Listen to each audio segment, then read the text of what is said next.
So, welcome the Filmmakers. We have Alrick Brown back again with us, producer Darren Dean, executive producer Ishmael Ntihabose, and producer Deatra Harris. Come on out.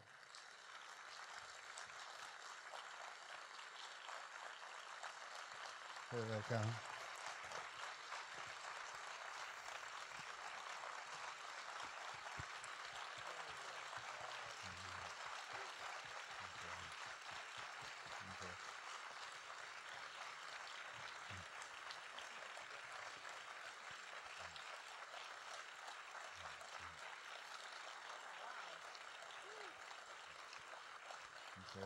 And we have thumbs so that you'll have Roger's thumb to take with you for Alrick and Ishmael, who will take one back to Rwanda.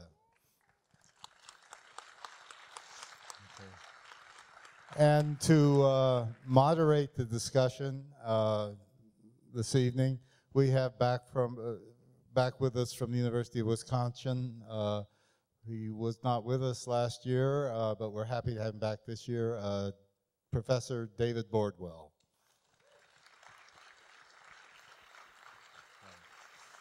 So why don't you go over and have your seat. Somebody who doesn't have a microphone.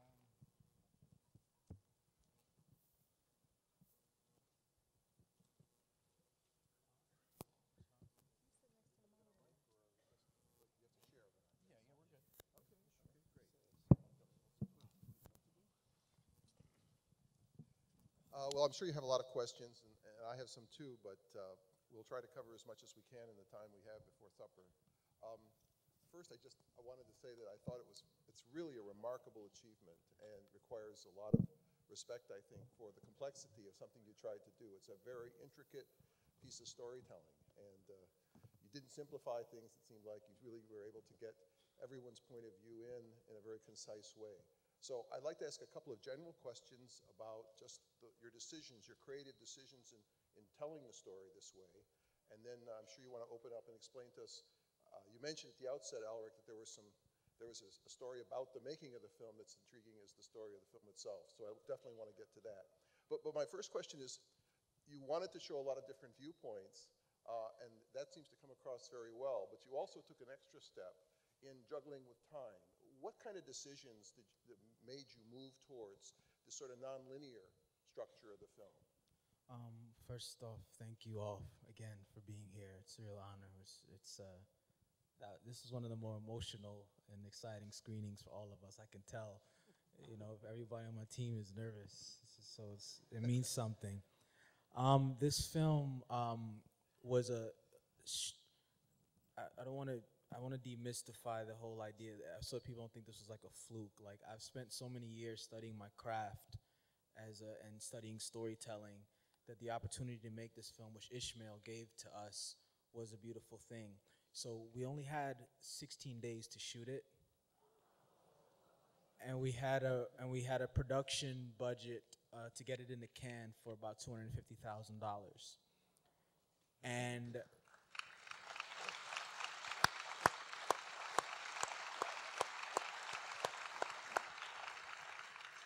we had the initial draft of the script. I had 2 weeks to write it. Now, Ishmael, I love him to death, but he had written a script that was about 40 pages that had helicopters and explosions. And it was the essence of that story was about the Muslims and how they helped save so many lives. It was a strong story, but it was like $10 million. So when I got to Rwanda, I said, Ishmael, I tried to write that story. I spent 2 days trying to write that story about just the priest and the imam, and I told him it's not going to happen. There's not enough time. But when I got to Rwanda, so many people had stories to tell. Everyone I met was telling me a story that was more magical and intense than the last story. And so Rwanda is this land woven of stories. In a country where there's 10 million people and 1 million people are killed, everyone has a story to tell. So I said to Ishmael, dude, how about we do a Pulp Fiction, Amores Perros type thing, And it's for two reasons. The limitations. I didn't have the time or the skill to write a feature-length film with just 2 characters. But I had done 10 shorts prior to that. And so what I started doing was writing a short every 2 days. And I started connecting them. So it was really the limitations of the time that we had that led to this. And also, we know that there were films that had been made previously. You can't think of this film without saying Hotel Rwanda. It's just, it's like making Titanic Part 2. So what were we gonna do differently? What were we gonna do differently? And this messing with time and playing around with the storytelling, I thought would help in that. And because there were so many perspectives that actually happen when you get to that country, you realize it is more complex than good and evil. And the danger of some of the previous films is that you don't know Rwandans after the film is over. You know good and bad, you know the politics, but you don't get to fall in love with anybody. You don't get to see their culture. You don't get to see it from very many perspectives. You have heroes and villains. And that's a very dangerous thing. Even worse than heroes and villains, we had people who were subhuman as well. And our intent was always to humanize. And we figured that that's how you end genocides, by giving people an identity and making one drop of blood special.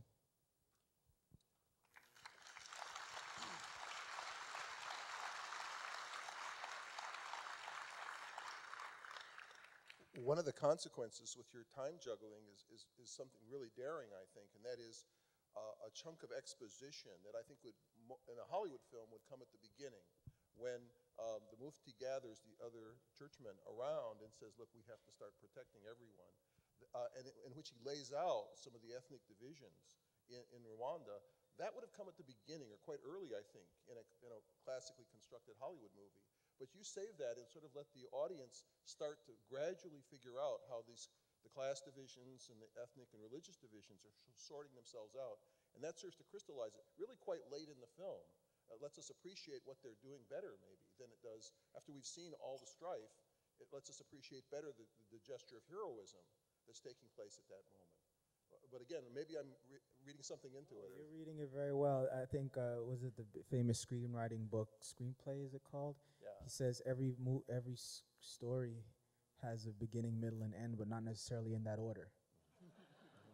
And the fact is, and good screenwriters understand. I'm a teacher as well, so I was going to teach. Good screenwriting, action precedes explanation. You'll have something occur, and then you'll find out later why it occurred sometimes, and that's just, and so, it's tough to get a piece of exposition, so to speak, in a dramatic story. But the beautiful thing about that scene is that's how it's done in Africa. They're going to sit down and talk it out for a long time before a decision is made, and that's something that actually would happen before all this thing folded out. Ishmael, you were nodding. Was that scene in your original plan for the film? Yeah, actually, that's traditionally that's how we do home. Before making any decision, people have to sit together. You have to call a group of people that are concerned by the actions. So you sit down and you discuss. Normally, that's how it happened at home. And you'd written that into your script originally, or was it something that you came with in the course of shooting? No, that had that in my mind. Actually, it was artistically wasn't good written because it was my first feature film, and a little bit background. I was assistant of the assistant in different films. Assistant of the assistant. So I come over this story, and it happens that this friend of mine called Josh, connected me with Alrick Brown's. And what I had before, it was like, it wasn't a script, but it was ideas, how I wanted the film to look like. And objective what I had, I wanted to show the war, the genocide, without showing it immediately. See, I'm showing war, but I don't show it on screen. People can feel it. There's a wall, there's machetes, but you don't see it, but you can sense it. That was objective, actually. So it happens that Muslims have to sit together to take that decision. And I met a mufti who wrote that letter, and this was included in the original story, so it didn't come in the middle of the way. That letter was in his script. The letter that the Mufti, because that was actually the original letter that the Mufti wrote that made mosque the safest place in the country. And that scene was in his script, but it was much longer, and we just like trimmed it down. But the idea was all there. And the ending apology actually was in his script. Not the same articulation, but those are the core pieces that I read, and I was like, even in that 40 pages, I'm like, there's something here. Like, there's something here. Well, you mentioned the constraints of budget and about the business, about the sense of danger and ominousness throughout. It's really striking how you're able to, on a small budget, to get that sense, partly through all the off-screen sound. I mean, it's a very skillful sound mix because you're constantly hearing gunshots and barking dogs and children crying, and it really does build up a sense of tension without us, while we're often inside a building or inside a compound, you hear all these things off screen and you can imagine them, and it's a very, tight way to do it. Can I give a shout out to Matt Rocker? Yep. If you're out there in internet land watching, that's your sound design, man. Beautiful work. Like, really, we knew.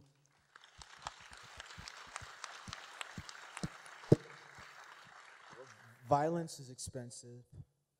Bodies are expensive. Blood is expensive. It really is. And it's desensitizes after a while. So even while we were making the film, I'll tell my crew, don't worry, we're going to feel it and we're going to hear the war. I knew this early on. And one thing we did subconsciously, this was a film that the more times you watch it, the more you actually get out of it because of the confusing, engaging structure. The only thing really linear, there are two things that are linear in this story. The love story because I wanted to ground the audience in something, and the sound design. That the war gets closer and closer in every scene. We made sure that you hear more bullets and more boom until the final scene you hear that big explosion. And so so we wanted to subconsciously take you on the journey, but you always felt the war. I'm from the Hitchcock School of Filmmaking, where the imagination should do more work than sometimes seeing it. I should ask Deatra and Dean what Darren, what their roles were in the production and how did you assist what was going on. Yeah, sorry. My question is to Darren and Deatra about their roles in the production. I was on the producing team, and a major part of my role was the outreach and marketing. Of course, distribution is part of that. But so a lot of my work came after the movie was in the can, and identifying audiences and getting people to screenings and things like that. Can I tell you what Deatra really did? Please do. We were a team of a lot of men, and they say behind every man is a strong woman. And she has held this team together for longer than anybody imagined, just with her strength and her efforts and keeping the film alive on the road. I met Alrick back at Langston Hughes in Seattle, Langston Hughes Film Festival. I had produced a film that he saw, and he had directed a film that I saw, and we both loved one another's work. And we decided to, he called me up and asked me if I'd be interested in going and producing a film in Rwanda, and second feature, sure, why not? Yeah, I mean, you give any American independent filmmakers $250,000, and they're going to get on a plane to Rwanda. Can I ask, without you getting too specific, how does one get funding for a film that's not, with not any well-known American stars or anything like that? How do you get even $250,000, which is, of course, a very small budget? You go to a poor African and ask him for money. I had a grant, actually. I applied for grant being assisted by a friend of mine called Josh, who's not here tonight. I applied for AU grant, European Commissioner. There was the theme of European Instruments for Human Rights and Democracy. So I applied for grants, and I was like, I have the money. I need to have a film.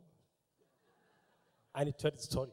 So Can I do that? then I was like, I'm not gonna keep the money, walk away. I have to make this film happen. So Alrick Brown comes in, then we make that happen. So that goes to this, how this story came about. You know, I had done several shorts, feature documentary in Guinea, West Africa. I had like 2 or 3 feature films that were supposed to happen. The producers passed away, literally. It was like a crazy transition out of graduate film school and trying to get a film made. But rewind to, I was in the Peace Corps in 2000 to 2002.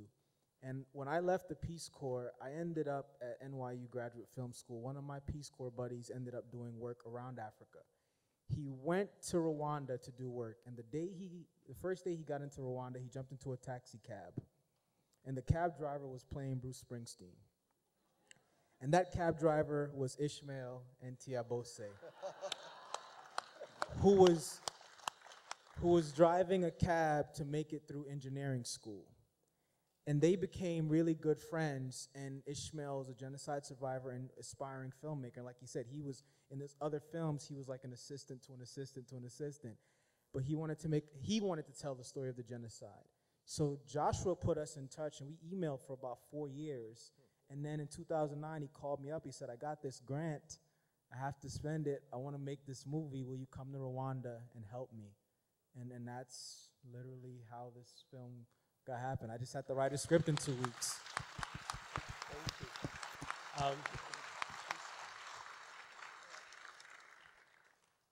Actually, after genocide, we wanted to live as Rwandese. You know, everybody has to take such a responsibility, no matter age you are.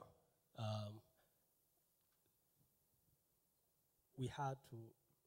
It was very hard, actually, as a Rwandese at my age. I had to take the cab, and I have to pay for my engineering schools because no one home could afford to pay my schools. Schools are very expensive, actually. It's my home, Rwanda. Special engineering schools are very expensive. So, Bruce Springsteen, the boss, listening to him, I was like, oh, I'm going to forget everything. But I had a story to tell. You see, I'm going to forget everything, listening to Bruce Springsteen, and imagine I'm going to make a film, no money. Just having an idea, because I've been working on different films, such as sometimes in airport shooting those. I'm going to make this film, but I was determined to make this film. I had determination. I'm going to make this, but I didn't know how I'm going to make it. I have to pay my school fees, and I have to take some responsibility, home responsibilities.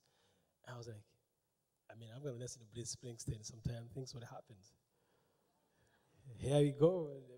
Josh, job in my car, told me you're going to go to school, public health or something. He was like, what are you listening to? I'm listening to Bruce Springsteen. Do you know him? I said, no. He called the boss. I said, why? He's the boss, okay. So it happened the day after days. I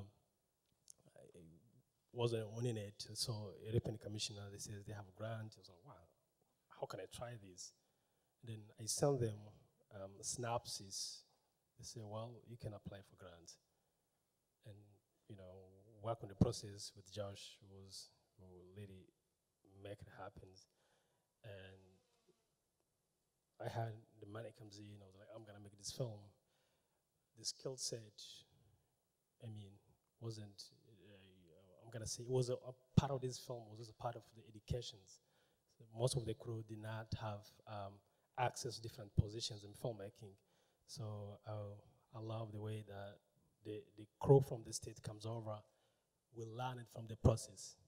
Yeah. So my friends and families from home, they hold different positions.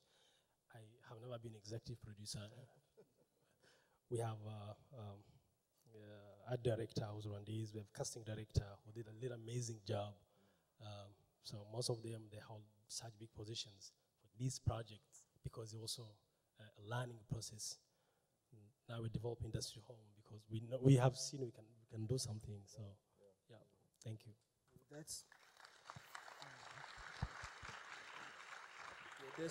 One of the reasons I love these people is because they're the most humble team to work with, honestly. Like, without her, you probably wouldn't have heard of this movie. Without Darren, this doesn't happen. Without Ishmael, none of this happens. But not only did he take grant money, remember, he's a poor kid in Rwanda who got money to make a film, and rather than just make a little cheap thing and put the money in his pocket like I would have done, he said, I'm gonna bring together a team of people and do this right and do this well. And everyone on the team, just about everyone on the Rwandan side of our team, it was mostly Rwandan, 90% Rwandan, they had never had key positions. They were all assistants to assistants, and on this film, they were the head of the casting, they were head of wardrobe, they were head of costume.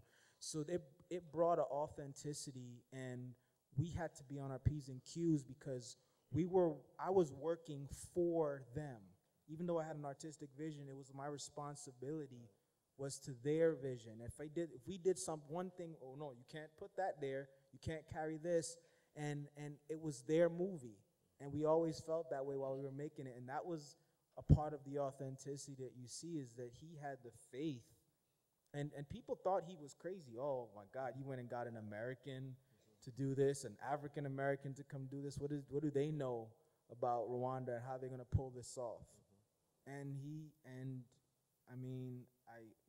I appreciate it. Without him, I don't have my first feature film. We're not at Ebertfest. So he changed our worlds, and you guys are not seeing this product. So.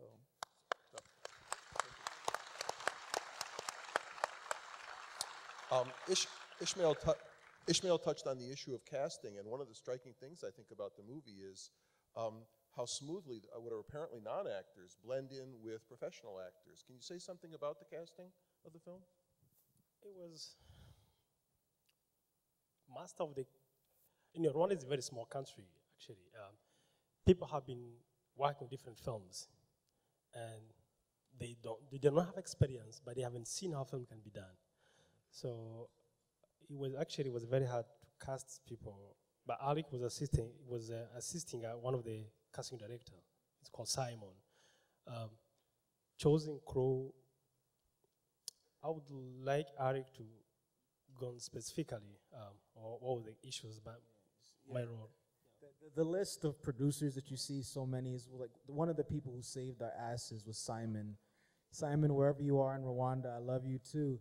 He was an assistant to a casting director in East Africa, one of the biggest, but he had never had lead position. I said, on this movie, you run the show. He had the Rolodex.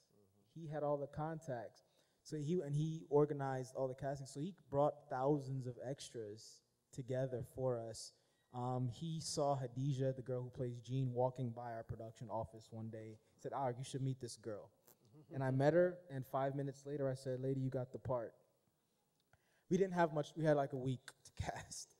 So, and I asked her if she would cut her hair, and she said yes. And I was like, all right, you got the part. But I could see something in her eyes that was Jean, that gentle strength. And so it was Simon who saved us. Every day on this film, there was a miracle performed by somebody to make this thing happen. And we knew that it was beyond us. Like, to sit here and take credit would be arrogant. Like, that just doesn't happen, to find a miracle every day. Without that one miracle, the whole thing falls apart. The entire thing. There's no way to go back. We didn't have a 17th day. We couldn't go back and reshoot. So everything was graced. And one of my friends said to me when we were having troubles, when I was the night I wrote the first line, and I was nervous and scared because I know he would be angry if he didn't like it. The government might not like it, and people who lost their families might not like it. A friend of mine, Patricia Janvier, she called me from the States, and she said, look out the window and think about all those bodies that were lying there. They have your back. Your ancestors have your back on this one, just right. Well, it's striking that the compassion that you're talking about now, and that was sort of radiating through the film. It's striking that you began, to me anyway, that you begin the film in the re-education camp, which the events that are taking place there must be many years after the first, like even 10 years. You date it 2004. So there's a huge time gap there, and you're starting with the thugs who are confessing. You know, they're giving their witness to this. And I think that puts everything we see afterwards in a kind of a different light, because there's already a kind of atmosphere of forgiveness, in a sense, by having them see that, right, looking right at the camera, right at us, and confessing what they've done, so that later when we see them doing these things, there's a kind of a balancing effect. And again, I think that's one of the benefits that you have from shuffling the time scheme around, that you kind of even identify with these people that in another film would be just seen, as you said before, as pure villains. It's a very uplifting film in that way, just in the very way it engages with us, I think. So I guess my question, I would go back to a question for Deatra. How does one sell this movie, you know, in various countries? I mean, does it have an American distributor as such? We do have a distributor right now. Breaking Glass is the distributor for our DVDs, which come out May 1st, and then Snag Film is doing our SVOD. And we are reaching to countries internationally. Now, is Visigoth the name of your production company? Or Visigoth, yeah, okay. yeah, Alrick and I. Okay. It's funny because on the panel earlier, the filmmakers were talking about having an objective for your film. And we were just blessed and fortunate that, you know, from the beginning, Alrick and Ishmael had a plan. And the plan and objective for the film was to have it seen by people. That's the NYU way. And it wasn't about money, it was about having as many people see it. And we knew the challenges of that. With the African faces, no major stars.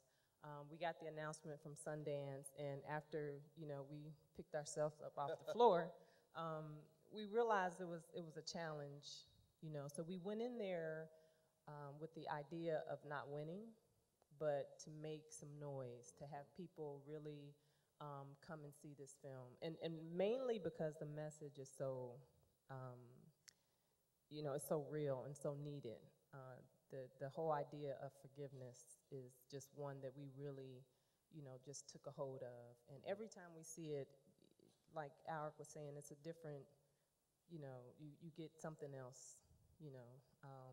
So the idea was to reach out to organizations, to people, anybody who had an interest in Africa, the genocide, humanity, love, any of that.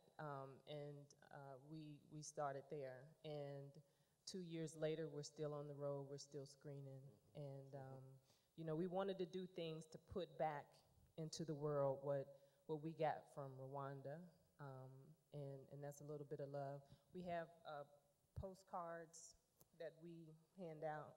And it's not for anything but for you to send this out and to spread that idea of forgiveness and love. And on the back it just says, please take a minute to let someone know that you love and forgive them. So we hand these out so that, you know, we're continuing to spread that idea of forgiveness and love to everybody. So we have, let's see, we have about 20 minutes for questions. So please, if you'd find a mic wrangler, we can, and I'm sure they have much more to say, our guests, but probably you'll ask the questions that will get them to say it. Hold on, before you guys leave out of here, hold on. Everybody's walking out right now. We didn't give you permission to leave. There's something you should hear before this, because something that we share with every audience that is kind of important about this film, because we have a tendency when issues like this happen to look over there and look at the other and point the finger and say that's them over there, that those evil people. And it's easier when we're separated from it. It's easier to look back in the 50s and see how bad we were as a country. It's easier to separate ourselves. But, you know, and part of making this film was the Rwandan genocide was calculated. It was cold. It was something that was based on a history that had preceded all the young people who had to go through it. This word cockroach, the way the media used it and the way they dehumanized for generations allowed the killers to go in and do this with impunity. And I don't want us to walk out of here looking at, as you just saw a film about Rwanda, you just saw a film about us. You saw a film about the Holocaust. You saw a film about Armenia. You saw a film about Syria. You saw a film of something that happens over and over again. We in this country practice vengeance as a foreign policy, as a way of life. We even practice preemptive vengeance. We get cut off in traffic, we're angry and we're bitter. Someone wronged you in high school, someone in your family who hurt your feelings, you haven't spoken to them in 10 years. Someone in the grocery store, stepped in line in front of you, you're still holding on to that anger and that bitterness. If you're not a man, if that guy bumps into you in the club and you don't say something about it. We've grown, all of our movies are about, you killed me, I'm gonna spend the rest of this movie training and kill you back when I get better at it. It's our intention for us to look at ourselves, look at these words like nigger, like illegal immigrant, like think of any negative thing terrorist, that we say over and over again, and we start to get desensitized to how that dehumanizes, so when the life is taken, we feel okay about it, and we can accept it. So it was our hope to have audiences put the mirror on themselves and to think about how forgiveness plays out in your life.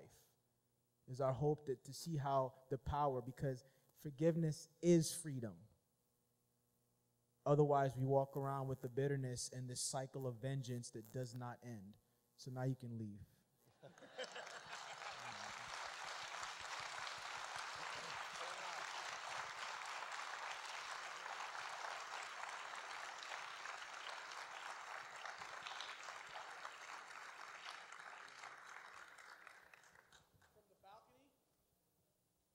Hi, I'm just curious if the film has been seen in Rwanda and what the reaction in the country has been.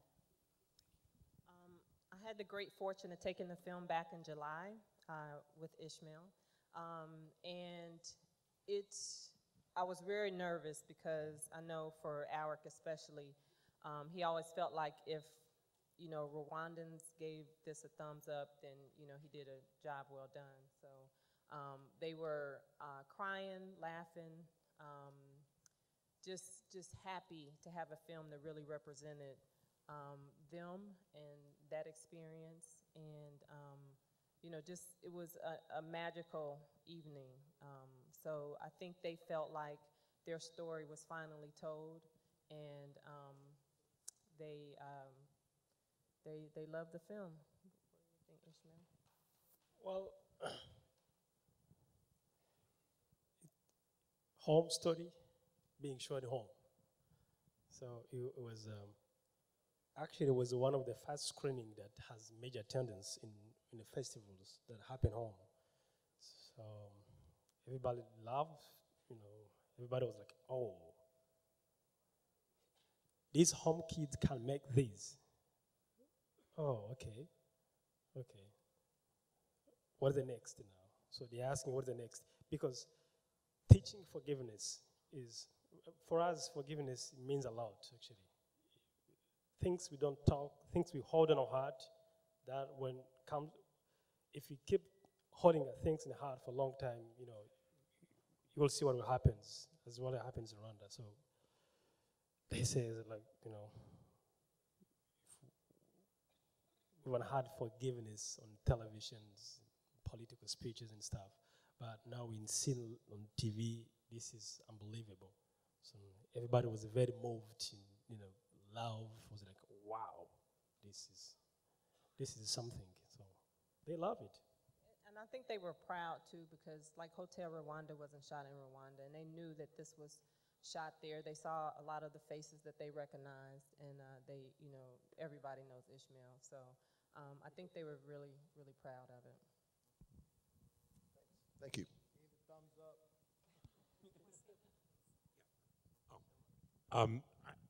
First of all, I want to say I was really moved by the film. It was really very touching and meaningful to me.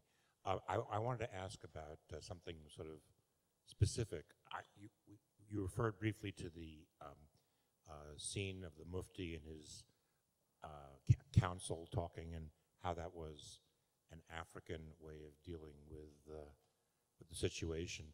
I was wondering if you could remark, any of you, about the possible influences of other African filmmakers, even though it was an American who made the film, because that particular scene reminded me of several films I'd seen by Ousmane Sembène, a Senegalese director, where the action seems to sort of stop for a while the council gets together and talk about something. And I was wondering whether there was some kind of influence of that kind of direction.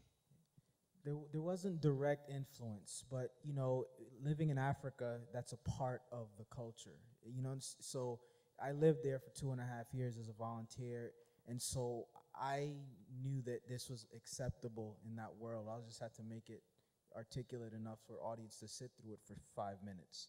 You know, but yeah, it's I'm not gonna take credit. Everything I've seen is an influence on this film. You know, that's where I am right now. I'm learning, and so I used all the pieces to reach my particular objective. So, you know, from Pulp Fiction to Titanic to The Matrix, I used everything that I'd seen to help me make this film, and every story I've read from the Odyssey to the Iliad to tell this story. From the balcony.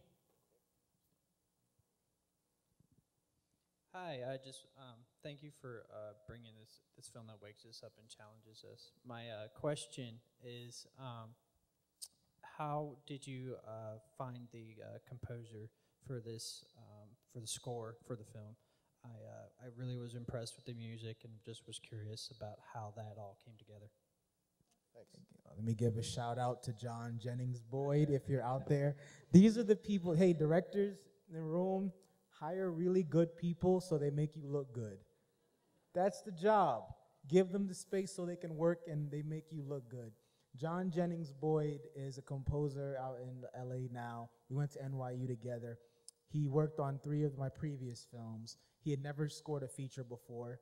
And just like everybody else on our film who had not done a thing before, I said, this is your movie. Score it however you want to. And we talked about it a year before. When I started writing the script, I told him what I wanted to happen with this. I did not want it to feel like an independent film. I wanted it to feel epic as all the lives that were lost. I wanted to give it that weight and that love. I wanted you to have a melody that you could hold on to of hope. And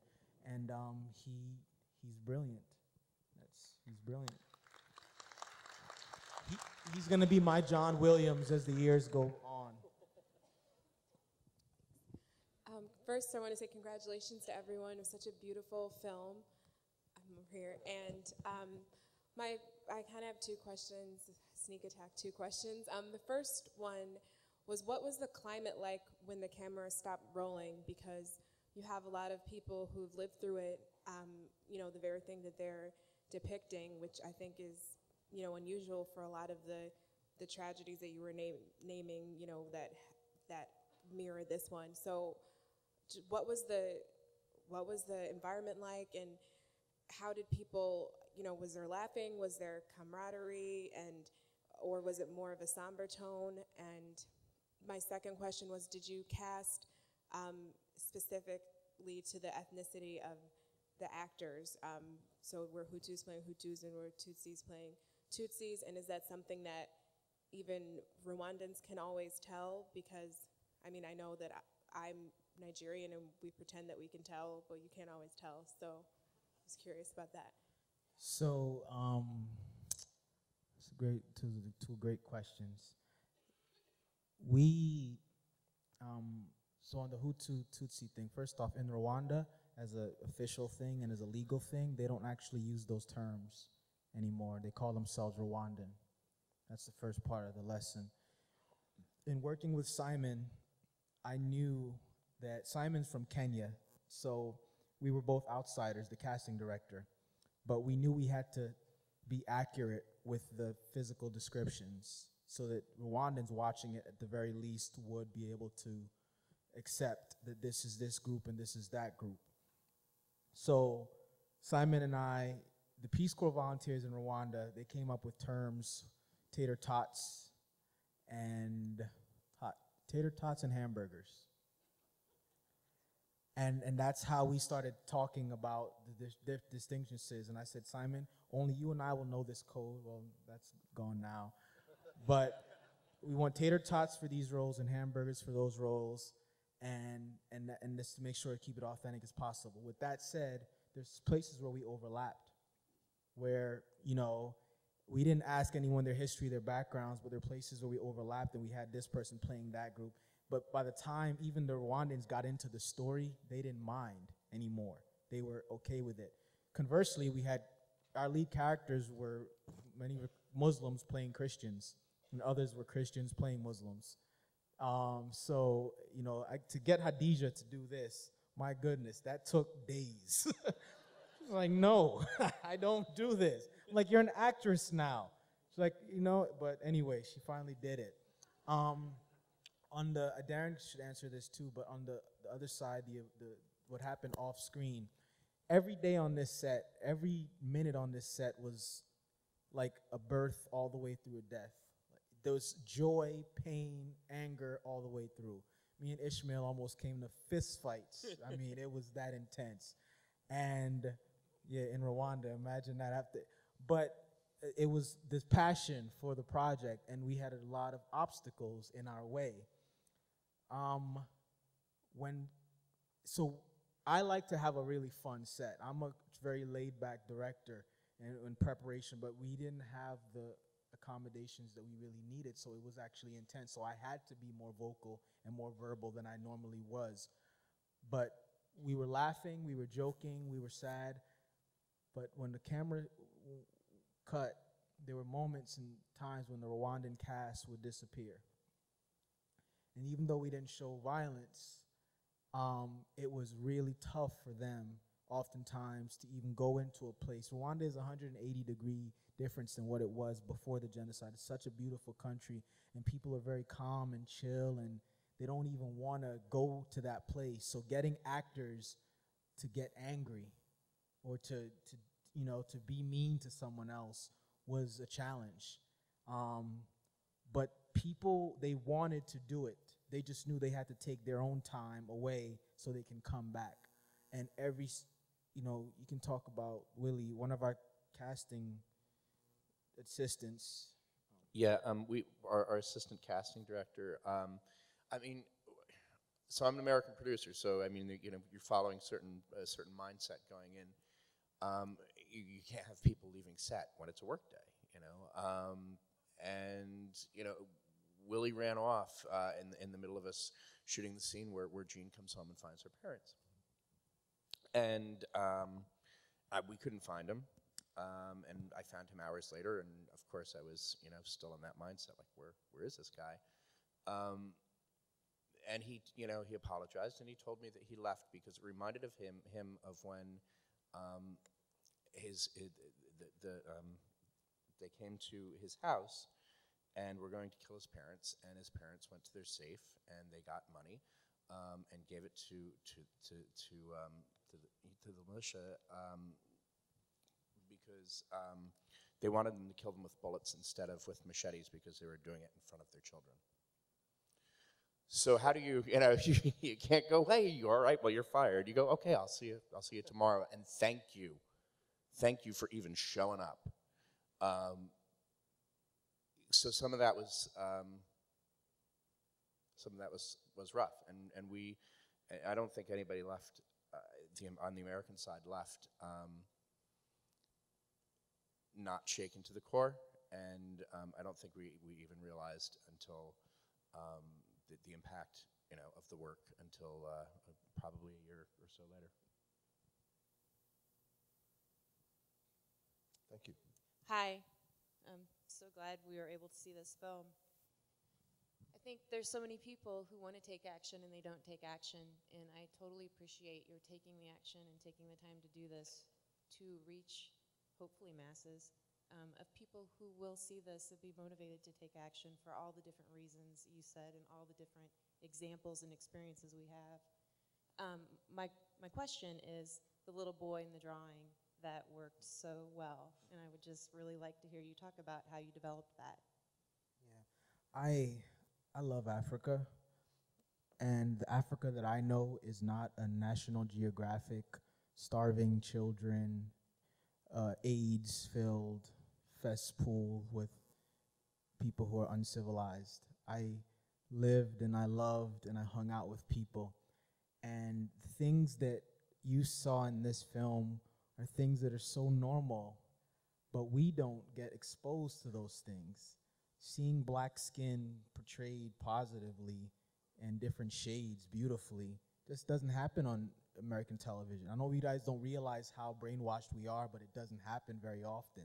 Most of your black actors are lightened up and lit brighter so they can look a little whiter. African American women don't wear their hair without, putting products or extensions. We don't see African children sucking on lollipops ever, or having fun or dreaming. I wrote that scene. I said, I'm starting this with a dream because I want other people to see an African child dreaming and understand not only white kids are allowed to dream in the world. The kids that I know in my village in Africa dreamed and played and had fun. And if you start seeing them that way, it just makes it harder to drop a bomb. It makes it harder to kill. It makes it harder to see these people as inhuman. And that's where that came from. I'm a kid, and I wanted to show that dream. And just so you know how real these stories are, I'm writing the script, and Ishmael tells me, and I told him, this priest, imam thing, I'm not going to carry the whole thing. And I'm like, Ishmael, talk to me about some, and he says, well, this one day, my little brother went out to the store to get cigarettes for my father, and he brought militia back to the house, and the militia were looking for guns and cockroaches, and he took out a tape of Commando, and he popped it in the VCR, and he played it, and he said, they're the guns. Then he went into the kitchen, and I'm like, Ishmael, you're bullshitting me, right? This didn't really happen during the genocide. He's like, yeah. And I'm like, dude, that's a movie. Like, that's a movie right there. And that was the first scene that I knew was getting in the film, the first story that was getting in. Yeah. Well, in general, it's striking how in between sort of more abstract discussions of politics and racial hatred, there's also this amazing poetry around the kids, not just that scene, which is fantastic, but also the scene where the Mufti's little girl is and you have that great shot of her hand just coasting along the wall that kind of tips us off when she goes to fetch the belts, kind of tips us off that maybe she is not, completely honest with him. Those kinds of moments, I think, relieve and actually give the audience not only the human dimension you're talking about, but also relieve what could have been a kind of a grim tale. Those glimpses of childhood are really important, I think, to the film. You got to remember that the genocide interrupted people's lives. It wasn't their life. I say the word Rwanda right now. That's why I made the statement in the beginning. There's this slate, evil, anger, killing. The genocide interrupted, just like the Vietnam War interrupted Vietnam. But when you say Vietnam now, it's a war, not a country. You have to remember that these are people. That's all. That's it. We have time for one more question. From the balcony. Hi, first I have to say just awesome movie. I enjoyed it the whole way through. But I just had two questions. So first of all, how do Tutsis and Hutu distinguish themselves so easily? Like, what's the difference between the two? And second of all, I wanted to know, in the scenes where people are getting married, and the suitor comes and he says, I'm picking this woman, and the guy says, no, I've got the wrong one. Is that some kind of marriage ritual in Rwanda, or? Yeah, that is a very traditional ceremony that happens. That's actually not the wedding, it's the dowry, where you have to present cows and so you can marry the chick. But you do both families hire poets, and they crack on each other back and forth. And it usually lasts about 5 hours. That's why and they actually wanted me to go for 5 hours. They would not do a shortened version. It was the most, because they were real poets. And Ishmael, I love Ishmael, because Rwanda is like the most loving country. There's 10 weddings every weekend, and you get invited to all of them. I said, Ishmael, are you going? He's like, no, I'm hiding out. You got to avoid weddings in Rwanda. But that is a part of the culture. And your first question, the difference between Hutus and Tutsis. Here's the thing, man. What's the difference between Urbana and Champaign? I know that there's some differences, right? I'm here and you're there. They got a railroad track going through, and all of a sudden things change, and you stand in a room and you look across the room, and that guy's over there from Champaign, that guy's from Urbana. Like, there are some physical characteristics that were imposed by the Germans and the Belgians, and they did hold on to those labels for many generations. But it got as complicated as if you had 10 cows or more at a certain point, you were considered Tutsi because you were wealthy. And so it got blurred. And what happens when you're intermarriage, intermixed? I will say this, though. On a African American going into that country, looking at it from the outside and knowing some of the things that divide African Americans, just being light-skinned versus dark-skinned, because we all of our cultures have that. If you're Mexican, you don't like Puerto Ricans. If you're Japanese and Koreans, because of their history, have a very but we see them as one group. So it's as delicate and as complicated as those things, and much grayer than one side or the other. But you don't have to look far to see the differences. Look at, us and how we portray one another. As far as the African American, light skin and dark skin, one thing I did notice, I kept asking, what would you consider me, Simon, as a casting director? Would I be a Hutu or Tutsi? Either you're American. I'm like, but what do I look like? No, you're American. No one could give me an answer. But what I started realizing that some of the division happened because of when the Belgians came and they saw some of the Tutsi women, they were a little lighter. They had a little bit more European features, little thinner noses, and they were sleeping with them more, and they propped that group of people up a little higher. Much like what happened with the American South, where lighter blacks were given a lot more power in society than darker blacks. So there was some stuff going on there. Actually, a little bit adding what Alrick was saying. The wedding ceremony home is just too much. I mean, they take 5 hours. You go and discuss. To me, it's too much. Going as a filmmaker, it's too much going on a wedding. But I was going the last minute. When it comes to the Hutu and Tutsi, these things was a bit complicated because we starting had Hutu and Tutsi since 1931 in Rwanda. It comes again in 1959, starting a silent genocide. Some of the families fled from Uganda, other family going to Congo. And of course, there was demonizing each other, says you are Hutu, you are snake, and you Tutsi, you snake, you crackroach, and stuff like that. But the difference is, as you were saying, there was no difference between Rwandans. The difference was based on worthy.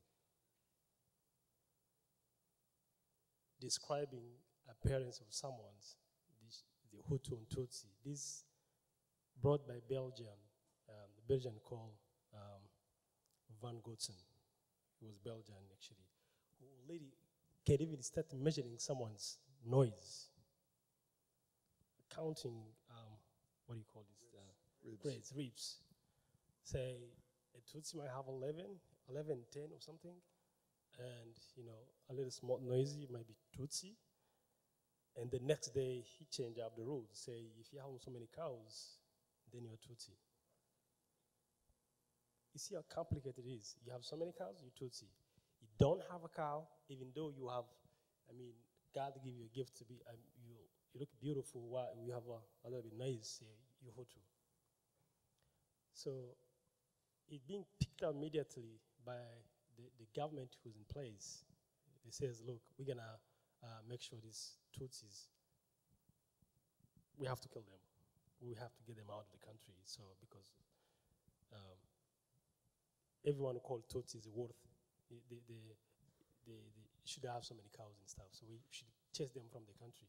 But they did not have, let's say, specific or identifications saying this one is Tutsi because of a very specific issue. Now, identification with something. They create IDs. 1940 something. They create IDs. They make differences in IDs. You Hutu, Tutsi. Now, when you go to ask for ID, they ask if you're Hutu, or Tutsi. How you can't tell yourself you're Hutu and Tutsi, but you would tell it because you don't have cows. So you would find some people themselves, I'm Tutsi, I'm Hutu, because of cows. So it is a bit complicated, but all has to be paid by Belgians who brought us that idea that have costly life with the people since 1931, 59, and 1994. Thank you. And I have to ask Darren a question too, because this is not the last screening of the film, I understand. No, actually, we even though we're on VOD and we're coming out on DVD next month. April 7th, as some of you may know, is the beginning of the genocide commemoration. The genocide commemoration lasts for 100 days. Even though this is where most filmmakers walk away, we kind of got the notion that maybe during that 100 days, back in 1994, if the genocide was mentioned 100 times in prime time, it's probably pretty unlikely.